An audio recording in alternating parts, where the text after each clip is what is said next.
Vivid verses. The refrigerator hummed. That was the first thing I noticed when I came back into our kitchen that night. Before I even set my keys down, the small mechanical drone underneath everything, the sound a house makes when it doesn't know yet that something has ended inside it. I noticed it for years, actually. The hum. I'm a kind of person who notices the steady, unglamorous noise underneath things. Tonight, I noticed it the way you notice your own pulse after a scare. Loud, almost rude in its persistence, indifferent to what had just happened 40 minutes earlier in a private dining room with exposed brick and string lights that someone's event planner had probably called intimate. I put my keys in the bowl by the door. Same bowl, same spot. The ceramic one with the chip brie always said she'd glue and never did. I took off my jacket and hung it on the hook, not the chair, the hook, because that's where it goes. Then I stood in the kitchen for a while with the lights off, letting my eyes adjust, listening to the refrigerator, and I thought, that's done now. Not dramatically, not like a thunderclap, more like the moment a glass that's been cracked for a week finally separates into two pieces when you pick it up. You've been waiting for it, in a way, so when it happens there's almost relief in the confirmation. I want to be precise about what happened because precision matters to me, and because I think I owe it to myself to remember this correctly, not as a story I tell later, but as the actual sequence of actual things. It was Robbie Tran's promotion dinner. 40 people, a private room at a place with good lighting and bad acoustics. The kind of event where everyone's a little too loud because the room makes them feel like they need to be. I'd had 2 drinks. I was talking to Marisol from compliance about a fishing trip her husband had taken, something to do with a boat engine failing 40 miles offshore, and I was laughing, genuinely laughing, because it was a good story and Marisol tells stories well. Bree came over with her wine and hand the way she held it when she'd had 3 glasses and was readying a 4th. Not unsteady, never unsteady, just looser in the jaw, brighter in the eyes, a particular quality of attention that I'd learned over 9 years to recognize as the beginning of a performance. Marisol, she said, has he told you about his big consulting pivot yet? The one where he left an actual career to go tell mid-size manufacturing companies how to use spreadsheets. Marisol laughed, uncertain, the laugh of someone who doesn't know if this is a bit between spouses or something else. I knew immediately it was something else.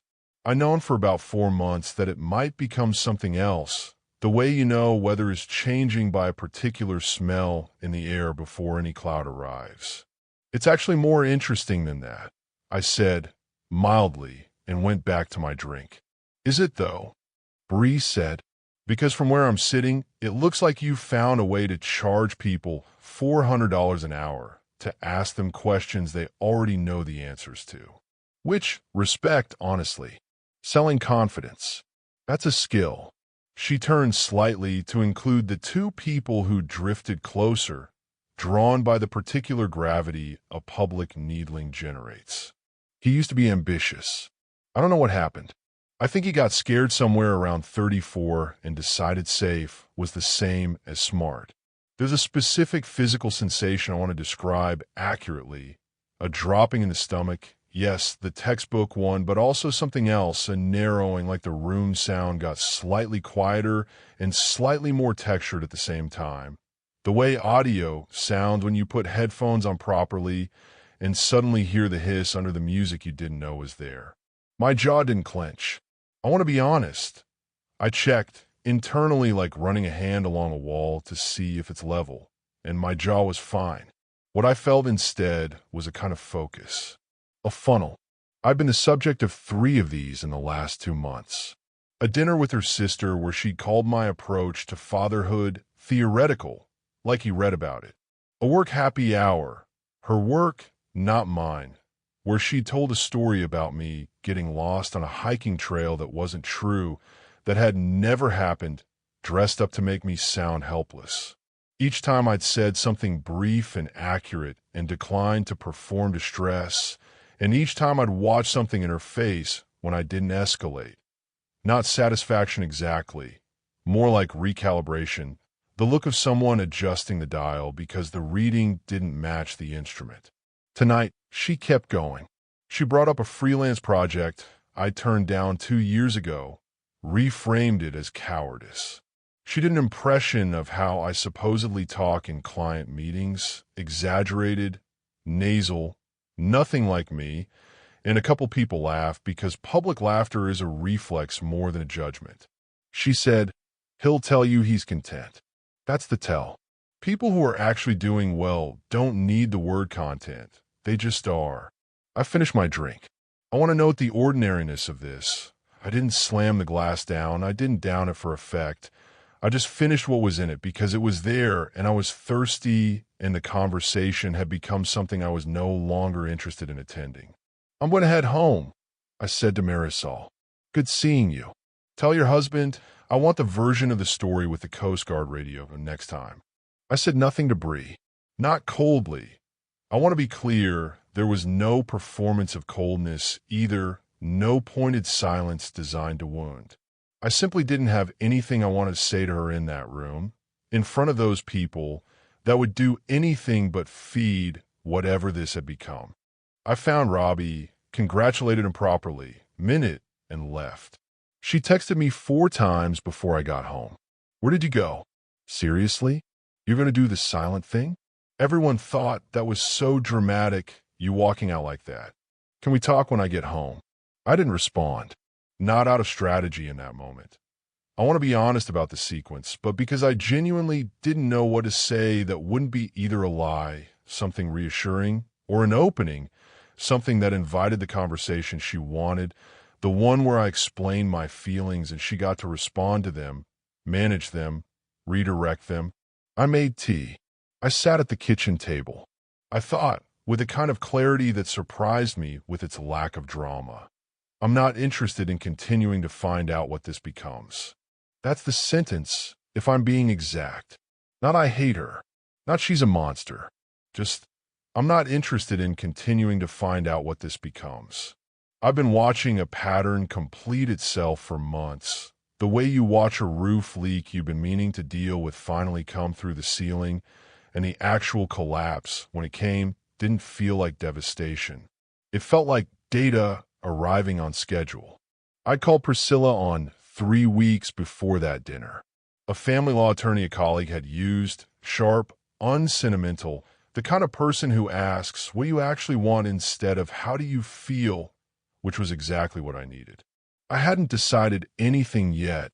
I told myself at the time. I was exploring options. I think I knew that wasn't true even as I said it. You don't spend an hour detailing a marriage's last year to a stranger with a legal pad unless some part of you has already made the decision and is just waiting for the rest of you to catch up. So when I sat at the kitchen table that night with my tea going cold, I wasn't deciding. I was confirming. There's a difference, and it matters to how I understood my own calm. People later would call it cold, what I did. I don't think it was cold. I think it was simply already finished, and grief, real grief, doesn't always arrive as noise. Sometimes it arrives as a very quiet, very clear 2 days where you do paperwork. She came home at 12:40. I heard her key, the particular scrape it always made because the lock had never quite been right, and I heard her stop in the doorway when she saw I was still up. "So you're going to sulk," she said. "Not aggressive yet. Testing. I'm not sulking. I'm having tea.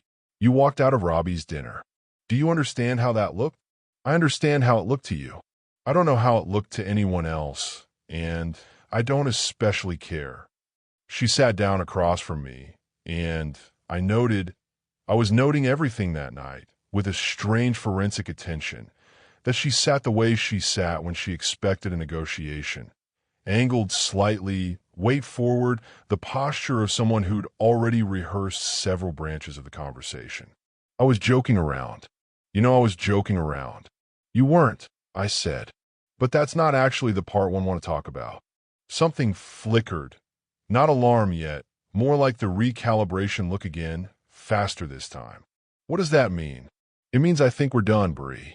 Not because of tonight specifically. Tonight was just the clearest version of something that's been true for a while. She laughed, short, disbelieving. Done. Because I made a joke at a dinner. Because you've spent the last several months looking for the version of me that loses control in public. And when you don't find it, you escalate to see if this time will be the time. And I've been telling you, in the only way I know how to tell you something like this, that you're not going to find that version of me. I think at some point you'll need to actually hear that, instead of treating it as a problem to solve. That's not what's happening. Her voice had a new texture now, brittleness under the disbelief. You think I'm trying to provoke you? I'm trying to get a reaction out of you, because you've been a ghost for a year. You go quiet and reasonable, and I feel like I'm married to a customer service line. I want to record that this landed. It wasn't untrue, exactly. I had gone quiet. I had managed rather than engaged. Somewhere in the last year, I'd started treating our conflicts the way I treat a difficult client call, contain and redirect, rather than actually sit inside the discomfort with her. There's a version of this conversation where I owned that, where we found something in it together. I consider that version sitting there. I let myself feel the pull of it, the desire to be fair, to acknowledge my own failure, to not be the kind of person who exits clean while assigning all the wreckage elsewhere. But fairness about my own failures didn't change the math of what I'd watched happen for months. A person could be partly right about your distance and still be doing something corrosive with the gap that distance creates. Both things were true. I'd gone quiet. She'd started treating my quiet as a weakness to probe rather than a wound to ask about. Only one of those was a decision being made about another person's dignity. You're right that I withdrew, I said. That's mine, and I'm not going to argue it. But what you did tonight wasn't trying to reach me. It was trying to expose me. Those aren't the same thing, even if they look similar from outside. God, listen to you, trying to expose me. You sound like you're building a legal case. She said it sarcastically. She had no idea how close to literal that was. I think we should sleep separately tonight, I said. I'll take the guest room. Don't be ridiculous. It's our house. Sleep in our bed. I'm not.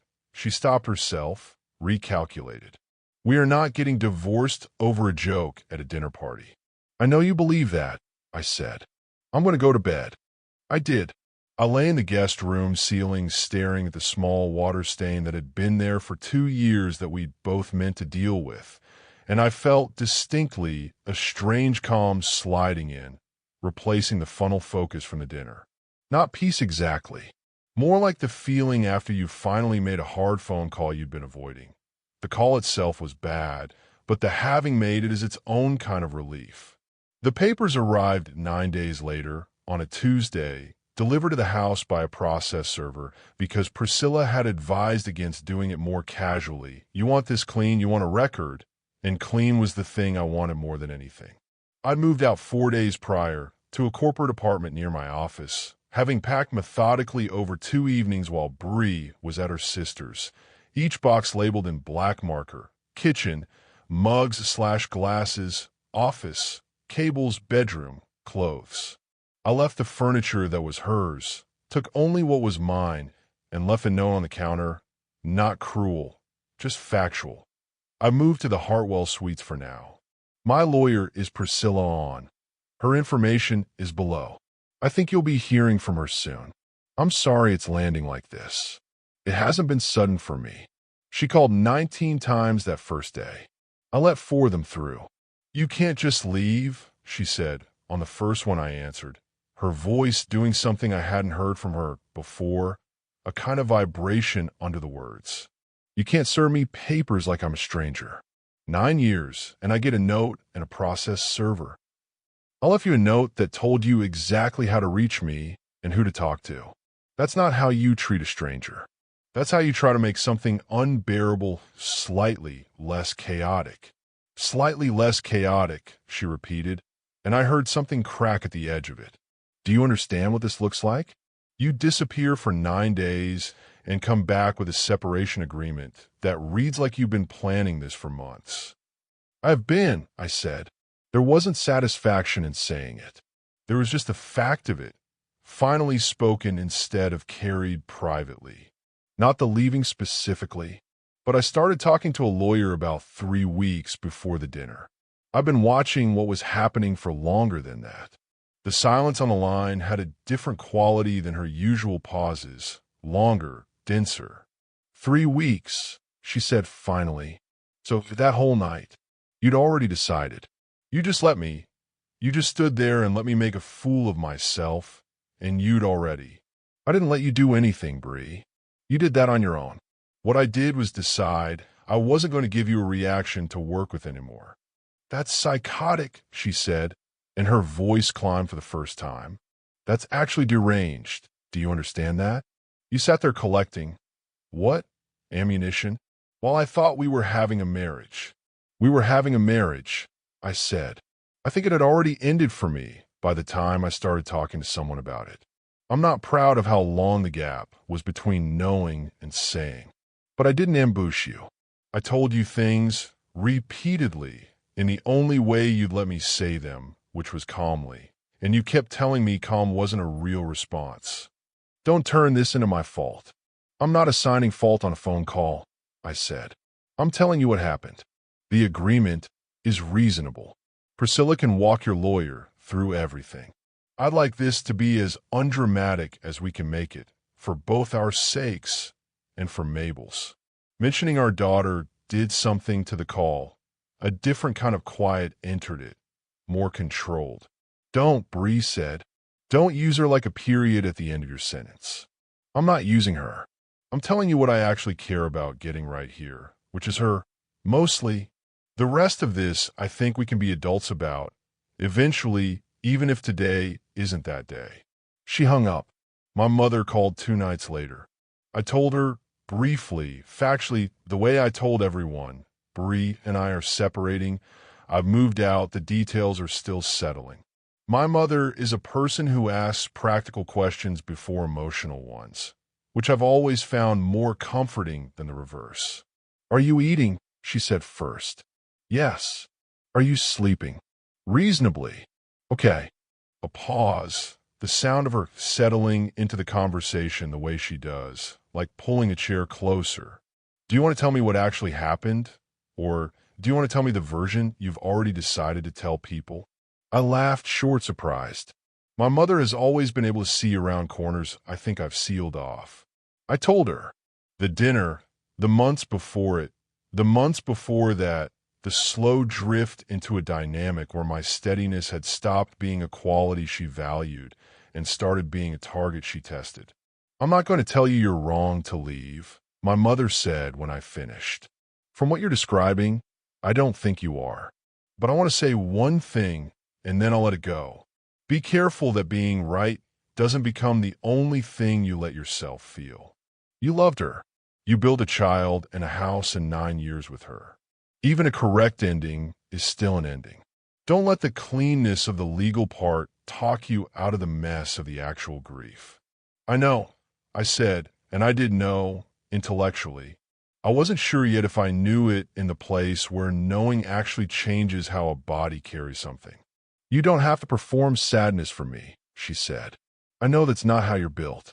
I just don't want you to skip it because you're good at skipping things. I told her I'd think about that. I meant it when I said it. The way you mean something you're not yet sure how to act on. The intermediaries started after that. Bree's sister, Constance, called me on a Thursday, her tone carefully diplomatic in a way that told me she'd rehearsed it. I'm not calling to take sides, she said. Okay, I think you know that's not really true, but I'm trying. Bree's a wreck. I've never seen her like this. She keeps saying you ambushed her, that you've been planning this for months while pretending everything was fine. I wasn't pretending everything was fine. I told her things directly more than once. She didn't like the form they came in, so she's decided they didn't happen. That's a very tidy way to describe it. It's not tidy, Constance, it's just true. I'm not interested in relitigating the marriage with you. I'd ask that you not ask me to. She wants to know if there's any chance you'd consider couples counseling before this goes further. Not to undo the papers necessarily, just to talk, properly, before everything becomes lawyers. I thought about this seriously. I want to note, rather than dismissing it as a tactic, because it might not have been one. Constance, at least, seemed to mean it. But I thought about the dinner, about the 4 months before it, about the specific feeling of watching someone you love look for the version of you that breaks repeatedly, like checking if a door is really locked by slamming your shoulder into it. I don't think counseling changes the fact that I'm done, I said. I'm willing to be in family therapy with her around co-parenting going forward. I'm not willing to use a process meant to save a marriage to delay an ending that's already happened. That wouldn't be honest, and it would just cost both of us more time. That's cold, Constance said, but there wasn't real heat in it, more like she was testing whether I'd flinch. I don't think it is. I think it's the opposite of cold. Actually, I think dragging it out to soften the landing for me would be the colder thing, because it would cost her more in the end. Constance was quiet for a moment. She didn't really do that, did she? At the dinner. She wouldn't tell me everything she said. She did do that, I said. More than once, over months. I'm not going to give you the highlight reel. I will say I didn't make this decision over one bad night. Okay, Constance said, and something in her voice shifted, settled slightly. Okay, I had to ask. Bree's father called once. He'd always been formal with me, a retired civil engineer who measured affection in correct behavior rather than warmth. And his call had the cadence of someone delivering a prepared statement. I want you to know I think this is a mistake, he said. 9 years. A child. You don't throw that away over a disagreement. I appreciate you calling, I said. I'm not going to relitigate it with you, but I want to say clearly, I haven't thrown anything away lightly. This wasn't a single disagreement. She says you've been cold for a year. I've been more withdrawn than I should have been. I own that part plainly. That's a separate thing from what ended it, though, and I don't think it's useful for me to argue the whole history with you over the phone. You sound very certain for a man losing his family. I'm not losing my family, I said, and here, for the first time in any of these calls, I felt something close to the heat everyone seemed to be hunting for. Not anger exactly, but a kind of firm correction I needed to make. I'm still Mabel's father. That doesn't end. What's ending is a marriage that had already become something I couldn't stay inside of in good faith. I understand that's hard to hear from your side. I'm not asking you to be glad about it. I am asking you not to mistake my composure for indifference. They're not the same thing. He didn't have much to say after that. The call ended politely, formally, the way it began. The mediation sessions were where I watched the last of her strategy unspool in real time. And I want to describe this without satisfaction, because there wasn't satisfaction in it, just a kind of sad recognition. Her lawyer, in the first joint session, tried the financial deception angle, suggesting I've been quietly restructuring accounts, moving money in anticipation of the split, building advantage while she wasn't looking. Priscilla had prepared for exactly this. I hadn't moved a dollar that wasn't already documented in spreadsheets Bree had access to the whole time. I'm a methodical person about money the way I'm methodical about everything, and that methodicalness, which Bree used to find tedious, turned out to be the thing that made the accusation collapse in about 4 minutes once the records were on the table. He's been controlling the finances, Bree said, to the mediator, not to me. Making decisions without me. I sent you the budget spreadsheet every month for 6 years. I said, not unkindly. You told me 4 years ago you didn't want to be involved in the granular stuff, that it stressed you out, and asked me to just handle it and flag anything major. I have the email. The mediator, a calm woman named Odette Brandt, who'd clearly seen every version of this exact moment, simply asked, "Do you have the email, Bree?" Bree didn't answer that. She moved on to custody, suggesting my work travel made me an unreliable primary caregiver, that Mabel needed stability she couldn't get from a father who consulted across 3 time zones. I've already restructured my travel, I said. I have it in writing from my firm. I'm taking a regional role specifically so I can have her 4 nights a week. I made that change 6 weeks ago, before any of this became public between us. You changed your job, Bree said, and something in her face did the thing I'd seen at the dinner table that first night. Recalibration. Except this time it had nowhere left to go. You changed your job before you even told me you wanted out. I changed my job because I knew, whatever happened with us, I wanted to be the parent who showed up. That's not a secret weapon, Bree. That's just what I decided to do with my time once I knew what was coming. She looked at me for a long moment in that fluorescent lit room with its laminate table and its box of tissues nobody had touched, and I watched something settle in her face that wasn't quite defeat, more like the specific exhaustion of someone realizing the game they thought they were playing had already ended several moves ago, off the board they could see. You really had already decided, she said quietly. Not a question. I'd already decided, I said. I'm sorry it feels like it happened all at once to you. It didn't for me. I know that's not much comfort. It's not, she said, but there wasn't venom in it anymore. Just a flatness, the sound of someone putting something down because their arms were finally too tired to keep holding it up. 2 months later, things were largely settled. Custody arrangement filed. The house listed, most of the financial questions resolved with a flatness that surprised both lawyers, who'd clearly expected more fight. I'd started seeing a therapist, a man named Toby Okafor with a quiet office and an unhurried manner, mostly at my mother's gentle insistence, and mostly, if I'm honest, because some part of me had heard what she said about skipping the mess of it and recognized the truth of the warning. You describe all of this very precisely, Toby said in our 4th session. The dinner, the calls, the mediation. Like a deposition. I notice you haven't really told me how you felt at any point in it. I've told you what I felt physically. The stomach thing. The narrowing. Those are observations of feeling. I'm asking about the feeling. I sat with that for a while, the silence stretching in the way it does in that kind of room, comfortable in its discomfort. I think I'm grieving, I said finally. I think I've been grieving the whole time, actually underneath the part of me that was handling things. I just didn't let it have the floor, because if I let it have the floor during the part where decisions needed making, I was worried I'd make worse ones, or stay longer than I should have. Do you think that fear was accurate? I don't know. Maybe not.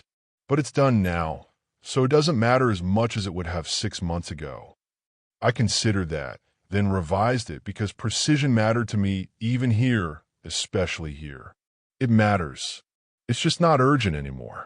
Can you tell me what the grief is actually about? Not the divorce as an event. The thing underneath it. I thought about Bree at the dinner table, younger, the year we got married, laughing at something stupid I'd said about a parking garage, her hand on my arm. I thought about the version of her I'd loved, genuinely, uncomplicatedly, for a long time before whatever shifted in her, or in us, or in both of us together, had shifted. I think I'm grieving that someone I love decided, somewhere along the way, that the only way to know I still cared was to see if she could break something in me. And I never figured out how to convince her that wasn't true without breaking the thing that made it true in the first place. The not breaking. That was the only proof I had to offer, and it was the same thing she needed proof against. Toby let that sit for a while before he spoke again. That sounds like real grief to me, not theoretical. Yeah, I said. I think it is. Mabel asked me, around then, lying on the floor of my new apartment doing a puzzle of a map of the world, why Mommy and I weren't going to live together anymore. She was 7, old enough for a real answer, young enough that the real answer needed to be small. Sometimes 2 people who love each other stop being good at living in the same house, I said. It doesn't mean either one stopped loving you. It just means we're better at being your parents from 2 houses instead of 1. She considered this with the gravity she brings to everything, fitting Australia into its spot. Are you sad? Sometimes, I said. Yeah, I am sometimes. Are you mad at Mommy?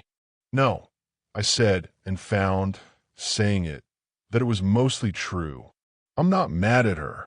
I think we both did some things that made this harder than it needed to be. I love you very much, and that part isn't changing, ever, no matter how the houses work.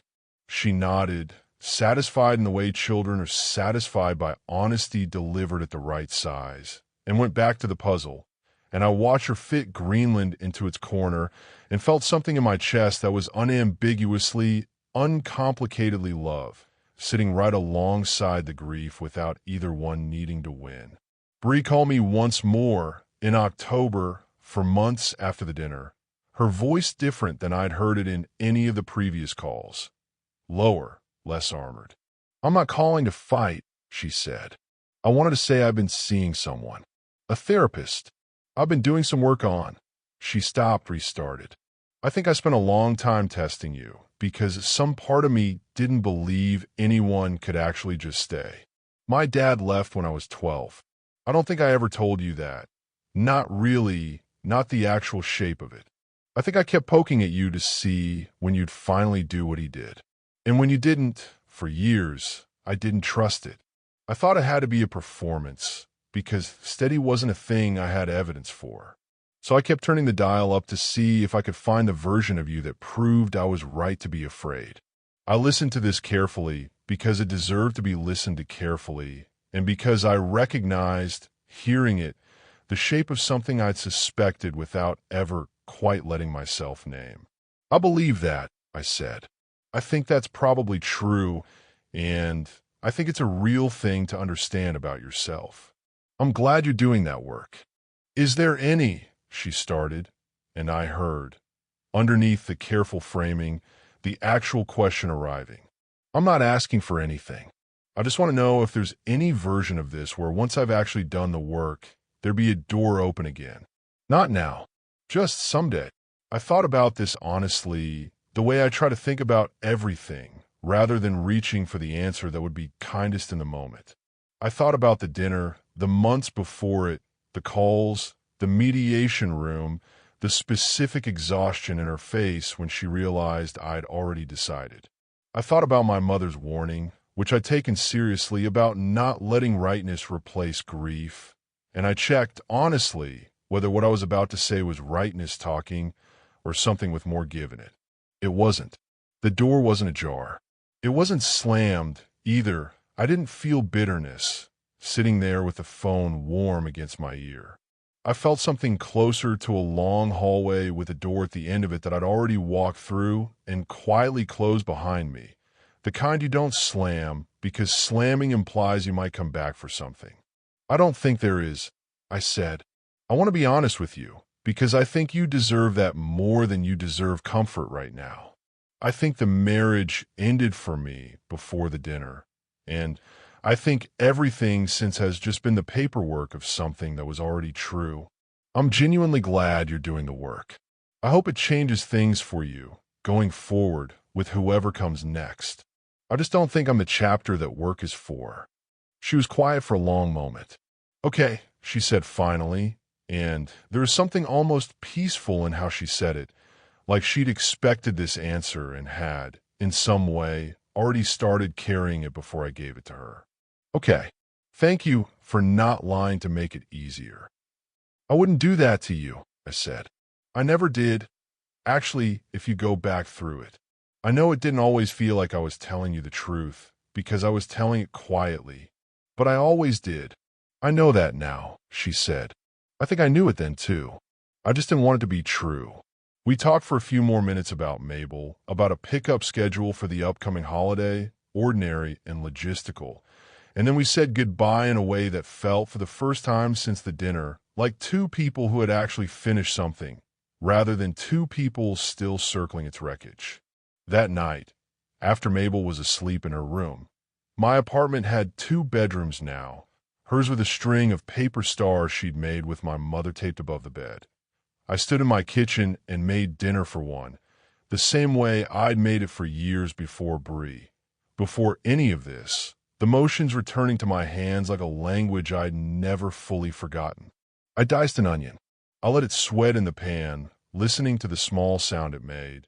The kitchen quiet except for that, and the low hum of the refrigerator behind me. The same kind of hum I realized that had been playing under everything the night this whole unwinding had started. I thought about my mother's warning that I shouldn't let the cleanness of being right replace the mess of actual grief. And I checked myself, honestly, the way I try to check everything. The grief was there. It hadn't disappeared. It had just stopped being the only thing in the room. I finished the onions, added the garlic, watched it turn translucent and then faintly gold, and when my phone buzzed once with a text from a number I recognized as work, something about Monday's schedule, I glanced at it, answered it briefly, and then turned the phone face down on the counter, locked, the screen going dark, and went back to the stove to finish making dinner. Thanks for listening.